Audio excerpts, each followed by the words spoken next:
So welcome everyone to the third talk of our 3-day Circle of the Way retreat.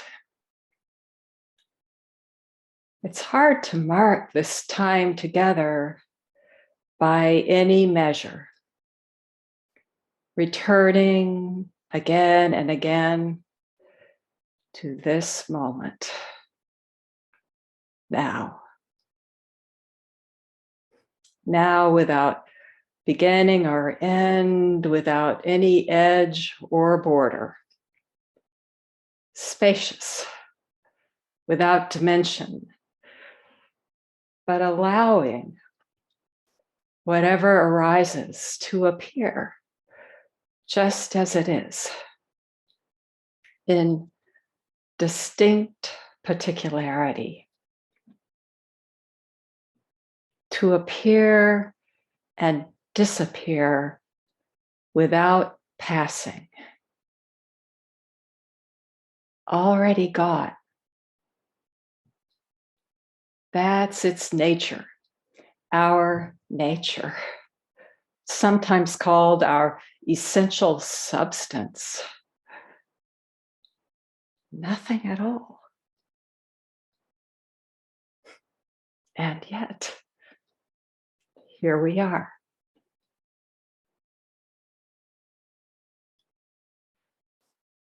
I've been so touched by your sitting these days. How still, rooted, bare, and human. Every talk is simply an effort to describe that, to point to the heart of this sitting. What is Zazen? Who am I? What is this? What is this? Yesterday, I took up the Enzo as a pointer, a brushstroke of a circle signaling emptiness, infinity, boundlessness, and each one unique. The awakened world.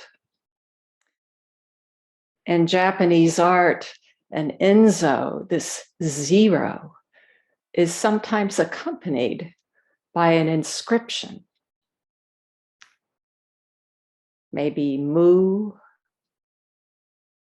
or the Zen phrase, originally not one thing. Another one I've seen is from a famous verse by a Chinese poet, Han Shan, that begins, "My heart is like the autumn moon, full, empty, fitting for this time of year, this autumn moon, full just the day before this retreat." There's also an inscription, "Within the ever-revolving circle of human passions, things come and go, come and go." This empty, infinite circle like a turning wheel.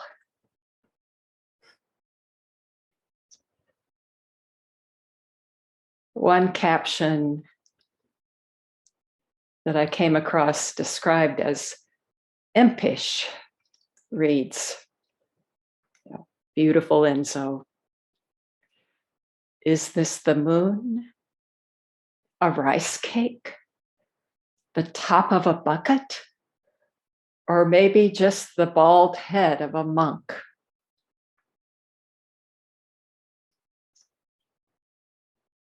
A apparently the most common inscription on Enzo paintings is that root koan. What is this? One Zen master wrote this beside an Enzo and underneath added, I don't know either.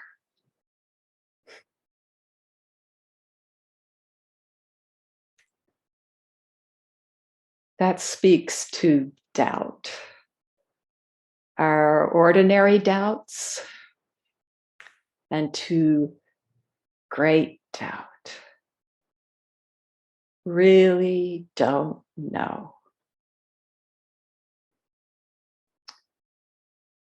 Draw near to the root of not knowing, or as Dogen put it, the mind of before knowing,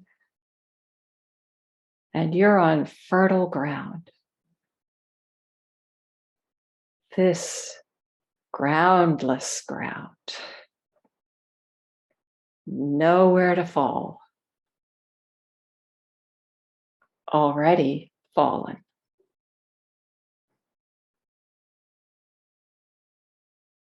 How can we see it? The total resolution, the great freedom, the inexhaustible zero that requires no inscription.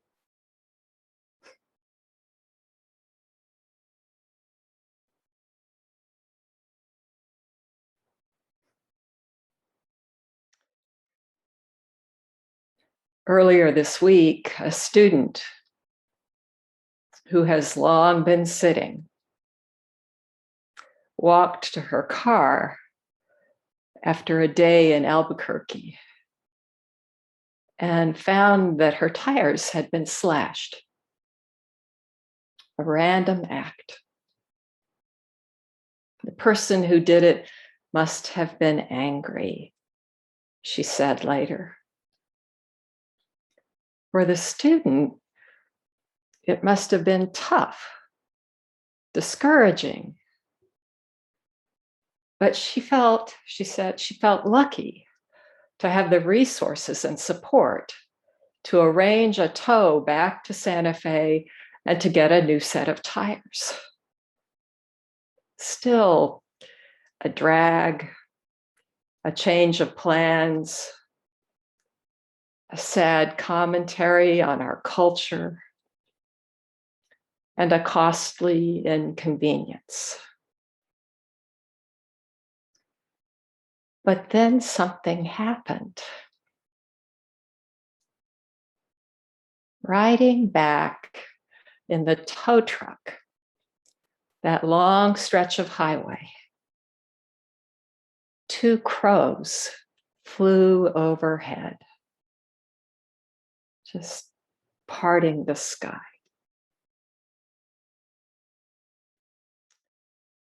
Suddenly, a whole new perspective. The student didn't have to say much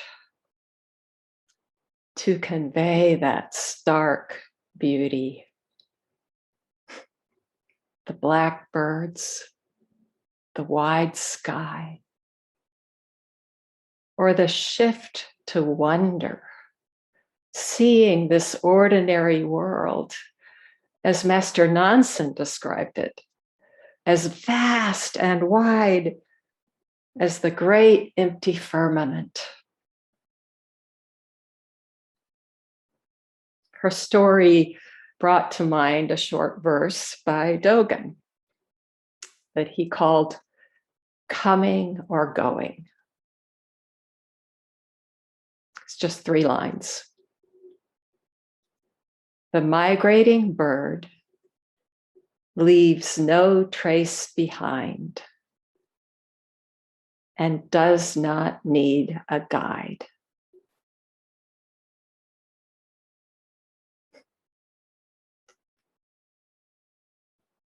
The Buddha's last teaching Not the famous one on the mountain with that beautiful flower, but his last teaching, just before he died, this intimate gathering around him. Do you have a final word? Just one last final word? And he said, be a light unto yourself.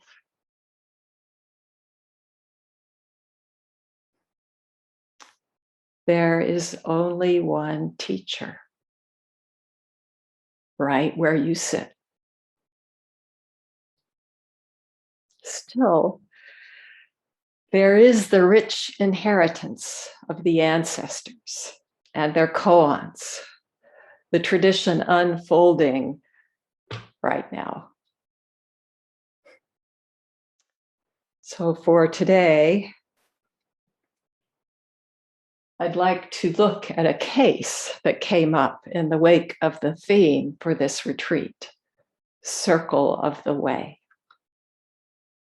This is Blue Cliff Record or Hekigan Roku case 31. It also comes up in the Book of Equanimity or the Shoya Roku as case 16. It's called Mayoku Circles Around the Master's Dais. All these circles. Here's the case. Mayoku, with his ring staff in hand, came to Shokei. He circled around Shokei's dais 3 times, shook the ring staff, and stood there bolt upright. Shokei said, right, right. And then in parentheses, Secho, this compiler, comments, mistake. Sometimes translated wrong. Koan goes on. Mayoku then came to Nansen. He circled Nansen's dais 3 times, shook the ring staff, and stood there bolt upright. Nansen said, not right, not right. And again, in parentheses, Secho comments, mistake.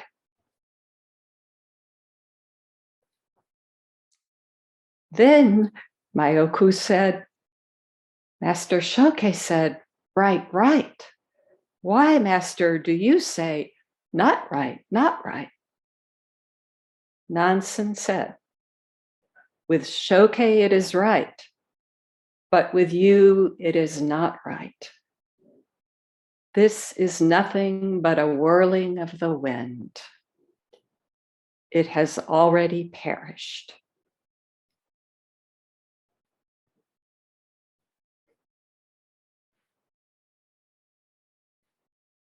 I think there's another translation that says, in the end, it will perish.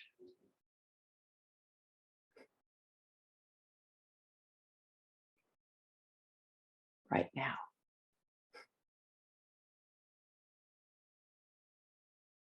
Beginning, middle, end.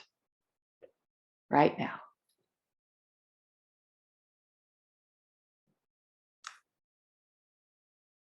So we met up with Mayoku 2 days ago when he and his Dharma brothers, Kisu and Nansen, were on their way to pay respects to national teacher Echu.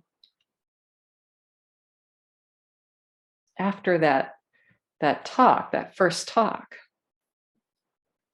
I thought we might return today to Echu.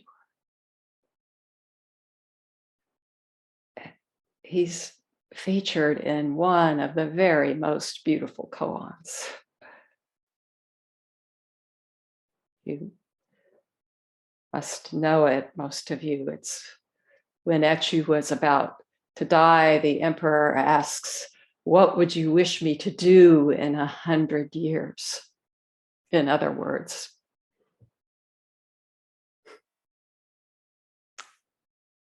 how shall I honor you after your death? And Echu says, make a seamless tomb for this old monk.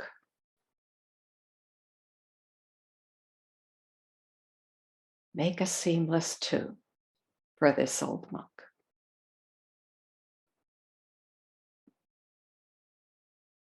That's what we're doing here.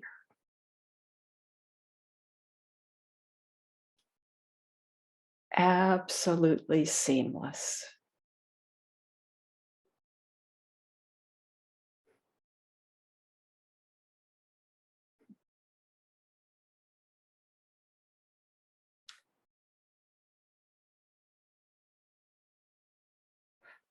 Even the words so near aren't near enough.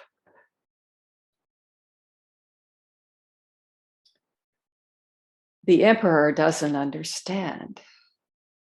He asks Echu for a design. What shape, what size, what material, where shall it be located? The case says Echu remained silent for a long time. He sat there in zazen.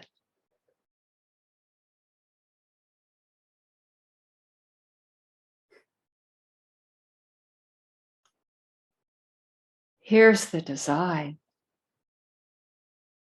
Realize it. Live it. Unconditional oneness. Inside, outside, self, other, life, death, practice, enlightenment.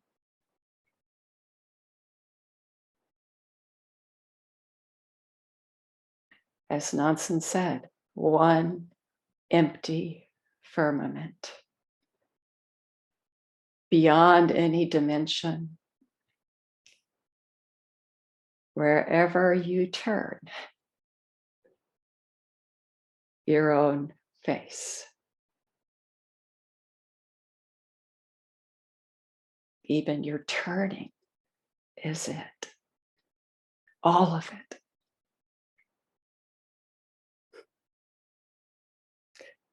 Mayoku has had an experience of this.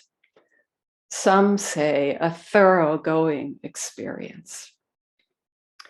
He sets out to present himself to his senior Dharma brothers, first Shokei and then the elder Nansen. He carries his ring staff, as was the custom, a long walking stick with circles dangling from the top and little bells so critters and creatures wouldn't be startled or harmed, killed.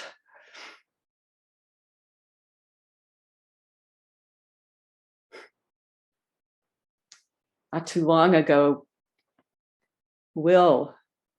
our Will,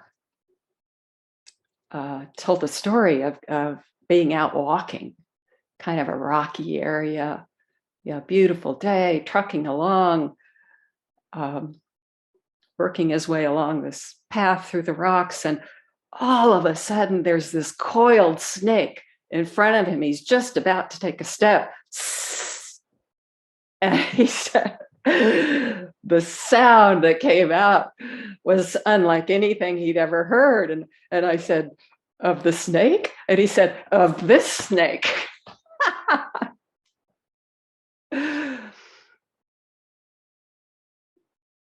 Next time, take your ring staff.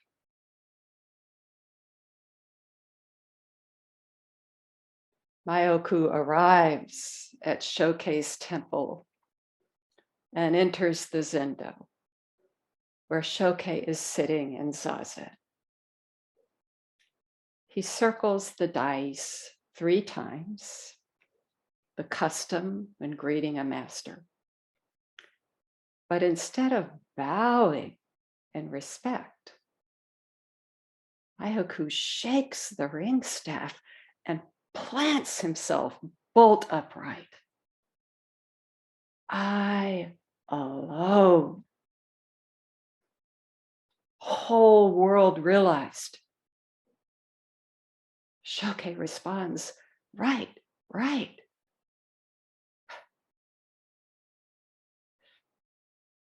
It's said that Shoke was a mild teacher. Maybe this is his approval. That's it. You got it. Or maybe he's checking. Either way, Secho inserts his comment. Mistake.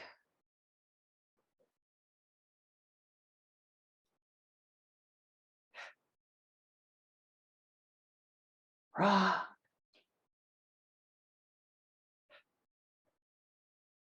Is Secho's comment directed at Shoke or at Mayu? Or is it just mistake?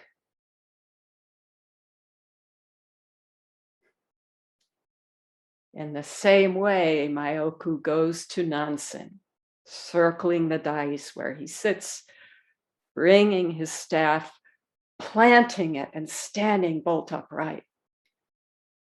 Nansen immediately says, not right, not right.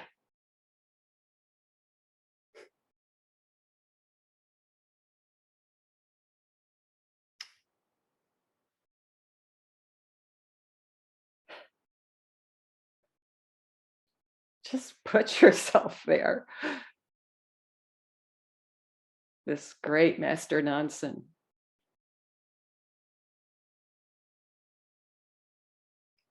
Secho again comments, mistake.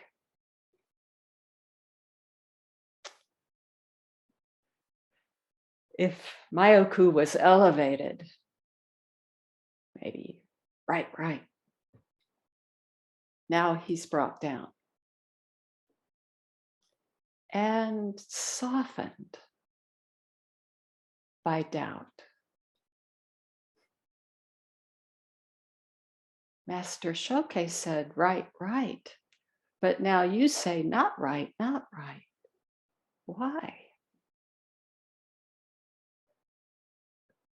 Even with his experience, Mayoku is caught up in judgment, as if right and not right are two worlds.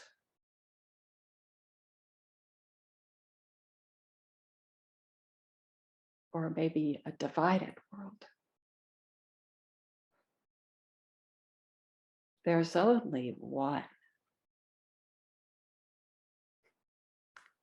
Shoke shows it. Nansen shows it. Secho shows it. Mayoku shows it too. He just doesn't see.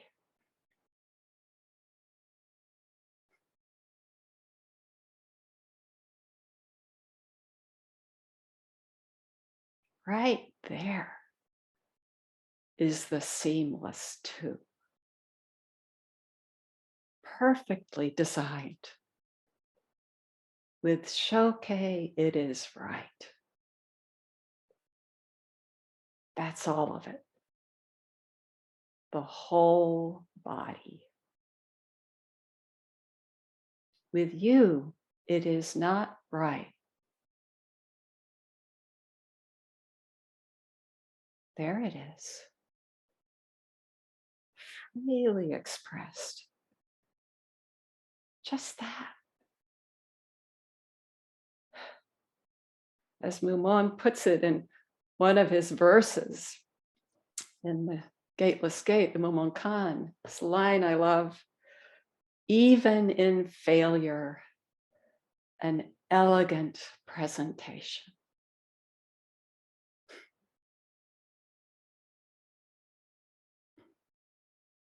take that in. Feel that release.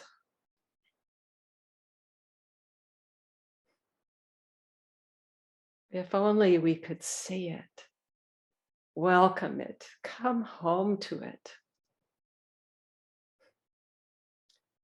Radical acceptance. But this has nothing to do with giving in, as if drawing a line somewhere. It's surrendering to the wholeness of who you are. No basis for comparing. Nothing lacking. Nothing extra.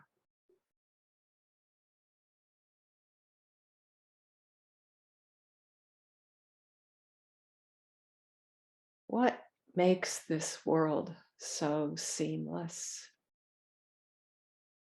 And each single bit of it so complete. This is nothing but a whirling of the wind, says Nansen.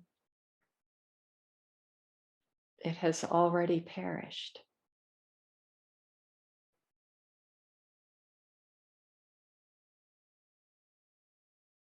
Suddenly reminded of my partner, Scott.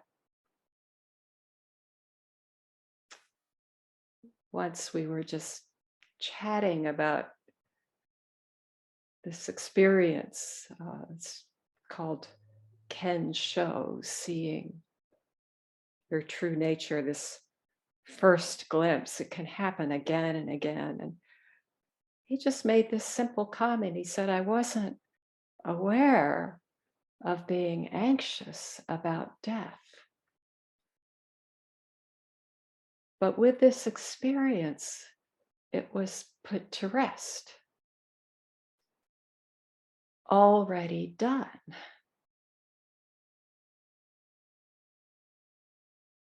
Nansen said, it has already perished.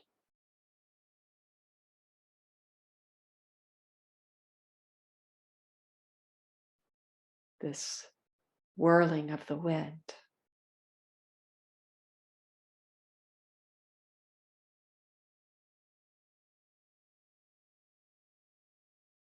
As empty and boundless as the wind. And we, along with each and all the myriad things, a function of how that wind blows.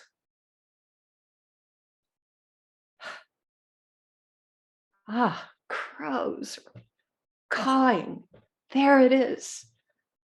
The function of how that wind blows. Gone with the wind, you could say, already gone, and yet everywhere appearing. How remarkable.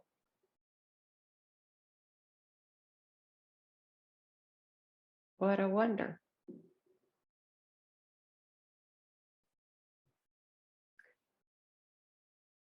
We've been practicing and hearing about coming home. I'd like to close with part of a poem by EQ that he called my hovel. Here it is.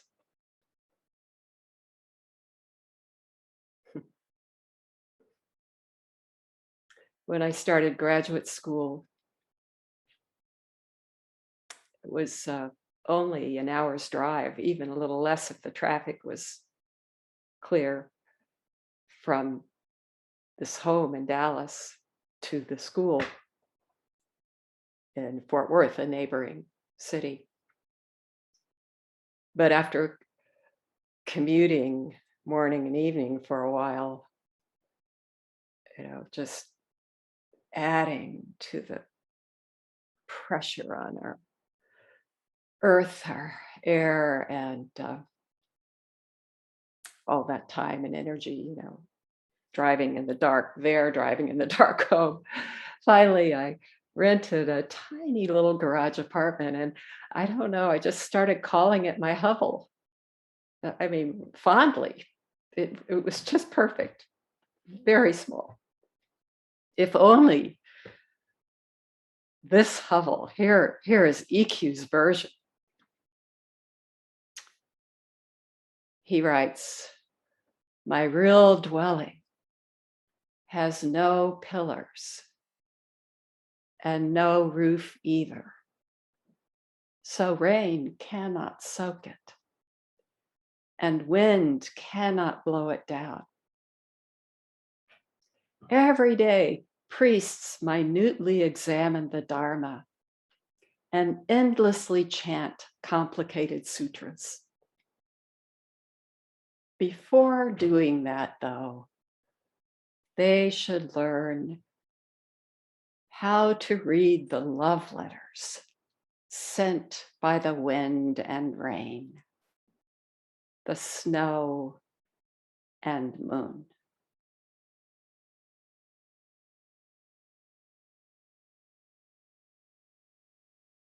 We're receiving those love letters moment to moment. A sound, a sensation, a gesture, maybe a slashed tire, or two crows flying overhead. Maybe even a thought. Love letters sent by the wind and rain, the snow and moon. Sent and received by our practice. This continuous practice, the circle of the way.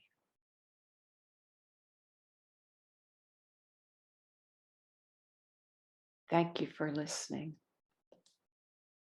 And thank you for this shared practice.